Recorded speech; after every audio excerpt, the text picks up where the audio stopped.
یہ مجسمہ سن 2008 میں جرگے پر خودکش حملے میں ہلاک ہونے والے افراد کی یاد میں بنایا گیا ہے، جسے درہ دمخیل کے میدانی علاقے میں داخل ہوتے ہی دیکھا جا سکتا ہے۔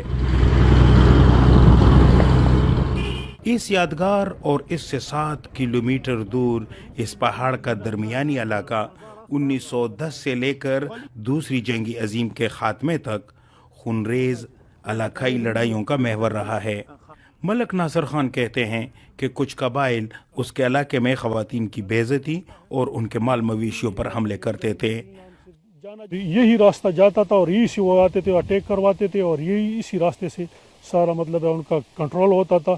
تو ان کو ہم نے کلیئر کروایا اور ان کو ادھر ہی لشکر کشی کر کے ان کو دبایا ہوا تھا۔ درہ دمخیل کے مشران اور بزرگ کہتے ہیں کہ 19ویں صدی کے اوائل میں یورپ کی طرح ان کے عوام میں جنگی جنون اتنا زیادہ تھا کہ لوگوں نے گھروں میں ہی اسلحہ بنانا شروع کیا،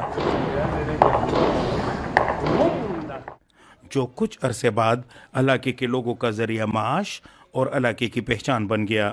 قلعہ پشتو میں گاؤں کو کہتے ہیں۔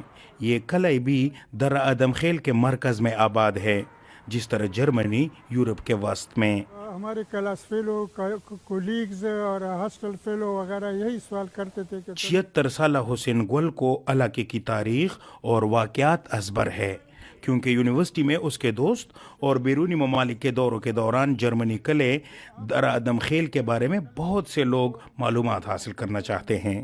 کہ اس طرح جنگ عظیم، جنگ اول اور دوم کے درمیان یہاں پہ زیادہ تر جھگڑے اور وغیرہ ہوتے تھے۔ ہمارا بھی ایک گاؤں ترخیل کے ساتھ پھر انہوں نے ہمارے لیے اتحاد بنا لیا، ہم مطلب ہمارے ساتھ انہوں نے دشمنی شروع کی، اس میں روسیان بھی شامل تھے۔ جرمن وارز کی وجہ سے کہ جرمن بھی اکیلا تھا اور دوسرے جو ممالک تھے ان کے لیے انہوں نے اتحاد کیا تھا، اور ہمارے گاؤں کو بھی اور ہمارے بزرگوں کو بھی اسی وجہ سے انہوں نے جرمن کا خطاب دے دیا۔ جرمن قلعے کے یہ مشران اور بزرگ چھٹی کے دن اپنے نوجوانوں کو اپنے رہنما غلام حسین المعروف جرمنی کی کہانیاں سناتے ہیں۔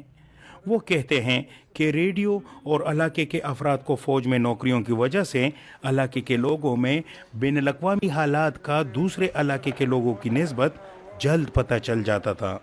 پہلی جنگ عظیم میں جرمنی اور روس کو جس طرح زیادہ نقصان ہوا تھا، اسی طرح ان لڑائی جھگڑوں میں زیادہ نقصان جرمنی اور روس گاؤں والوں کو اٹھانا پڑا۔ علاقے کے رواج کے مطابق سڑک اور راستے بدترین اور کشیدہ حالات میں بھی محفوظ ترین جگہ ہوتی تھی، اسی لیے علاقے میں زیادہ تر قبرستان سڑک کے قریب قیمتی زمین پر بنائے گئے ہیں۔ ڈاکٹر خیستمیر افریدی کے بقول جرمنی میرے والد محترم تھے، بڑے دلیر تھے اور مہمان پسند تھے، مہمان دوست تھے۔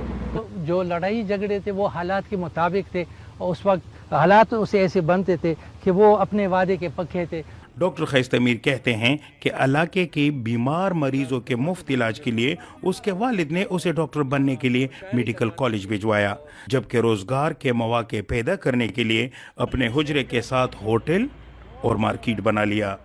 علاقے کے لوگوں نے غلام حسین کو جرمنی اور اس کے مخالفین کو روس کے القابات دیے۔ یہ گاؤں روس کے نام سے جانا جاتا ہے۔ مقامی روسیوں کی رنگت اور زندگی گزارنے کے طریقے روسیوں سے مشابہت رکھتے ہیں۔ جرمنوں نے اپنی زندگی کے آخری ایام میں روسیوں کے ساتھ رشتہ داریاں کی تاکہ ان کے بعد ان کی اولادیں ایک دوسرے کے دشمن کی بجائے رشتہ دار ہوں۔ ملک ناصر اور دیگر جرمن قلعے کے لوگ روسیوں سے ملنے روزانہ جاتے ہیں۔